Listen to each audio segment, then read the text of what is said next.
শোনো মানুষ, আল্লাহকে ভয় করো। কিয়ামত দিবসে সব চাইতে কম আযাব যাকে দেওয়া হবে, তার পায়ের নিচে একটা কয়লা রাখা হবে জাহান্নামের। তার মস্তিষ্ক টকবক টকবক করে জ্বলবে, তার মস্তিষ্ক টকবক টকবক করে জ্বলবে। এই ব্যক্তি মনে করবে আমার চাইতে বেশি শাস্তি মনে হয় আল্লাহ তাআলা যত মানুষ সৃষ্টি করেছে আর কাউকে দেয়নি। অথচ আল্লাহ সুবহানাহু ওয়া তাআলা, রাসূল সাল্লাল্লাহু আলাইহি সাল্লাম বলেছেন, এর চাইতে নিম্নমানের শাস্তি আর কাউকে দেওয়া হবে না, যার পায়ের নিচে শুধু একটা কয়লা রাখা হবে, তার মস্তিষ্ক টকবক টকবক করে জ্বলবে।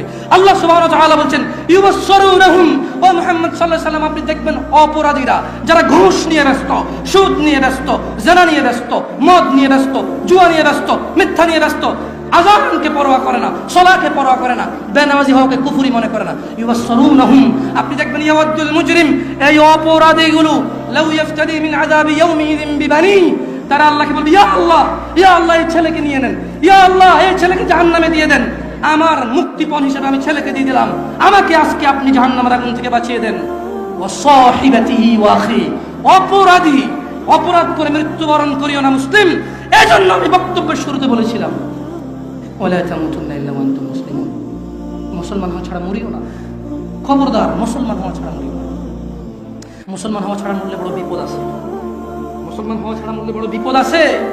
ইউবাসসিরুনহুম ইয়াওয়াদুল মুজরিমু লাউ ইফতাদি মিন আযাবি ইয়াউমিযিন বিবানি, সেদিন অপরাধী আল্লাহকে মুক্তিপণ হিসেবে দিতে চাইবে তার ছেলেকে, এত আদরের ছেলে, যার জন্য এত আয়োজন, যার আকিকায় 10টা গরু জবে হয়, যার জন্মদিনে সিনেমার নায়ক নায়িকা এসে অংশগ্রহণ করে, যার জন্মদিনে কোনো মসজিদ মাদ্রাসায় সে দান করে, যে খুন করে আসলে সে বলে আমার ছেলে নির্দোষ, সবচেয়ে বড় উকিলকে হায়ার করে।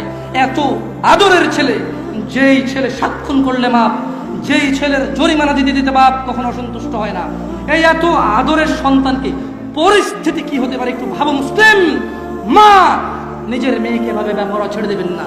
আপনি বাবা, আপনাকে বলছি ভাইয়া, চাচা, যদি খালি অপরাধী হয় মরো, তবে শোনো সূরা মাআরিজ আল্লাহ বলছেন, অপরাধী সেদিন তার মুক্তিপণ হিসেবে দিতে চাইবে তার ছেলেকে, ও সাহিবাতিহি ওয়া আখি, তার স্ত্রী, তার ভাইকে, ও ফাসিলাতিহি আল্লাতী তুই, তার জ্ঞাতি গোষ্ঠী যারা ওকে আশ্রয় দিত, ওয়া মান ফিল আরদি জামিআ সুম্মা ইউনজি, যখন হবে না, আল্লাহ বলবে ছেলে লাগবে না, তুই অপরাধী, তোকে লাগবে। স্ত্রী আর ভাই দিয়ে আল্লাহ বলবে হবে না, তুই অপরাধী, তোকে লাগবে। জ্ঞাতি গোষ্ঠী যারা অন্যায় করলে আশ্রয় দিত, আরে যা বেটা কইরাল, আমি আছি, ওই বেটা আমি আছি না, তুই যা। এই লোকগুলা এগুলাকে দিয়ে দিবে, আল্লাহকে নিয়ে যাও, এরা আমাকে আশ্রয় দিত অন্যায় করলে। আল্লাহ বলবে যে না, তোকে লাগবে। বলবে ওমান ফিল আরদি জামিআ, অতঃপর সে বলবে ইয়া আল্লাহ, জমিন আর জমিনে যা কিছু আছে, সুম্মা ইউনজি, জমিনটা পুরো এই পৃথিবীতে যা আছে সব নিয়ে নেন, সুম্মা ইউনজি, অতঃপর আমাকে নাজাত দিয়ে দেন। যেই রব আহ্বান করে বলে, রাতের 1/3 যখন থাকে, যে দয়ালু রব আহ্বান করে বলে, এই দিনের অপরাধীরা আসো রবের কাছে ক্ষমা চাও, ক্ষমা করে দিন। সুস্থ হতে চাও, চাও, জান্নাত চাও, চাও, দিয়ে দেব। এত দয়ালু রব, যিনি বলে বান্দা তুমি জমিন থেকে আকাশ পর্যন্ত গুনাহ নিয়ে আসো, আমি রব জমিন থেকে আকাশ পর্যন্ত দয়া নিয়ে আসবো, আমার সাথে শিরিক করো না। এত দয়ালু রব, সেদিন ওই অপরাধী হয়ে যদি মারা যান, তাহলে এত দয়ালু রব, যিনি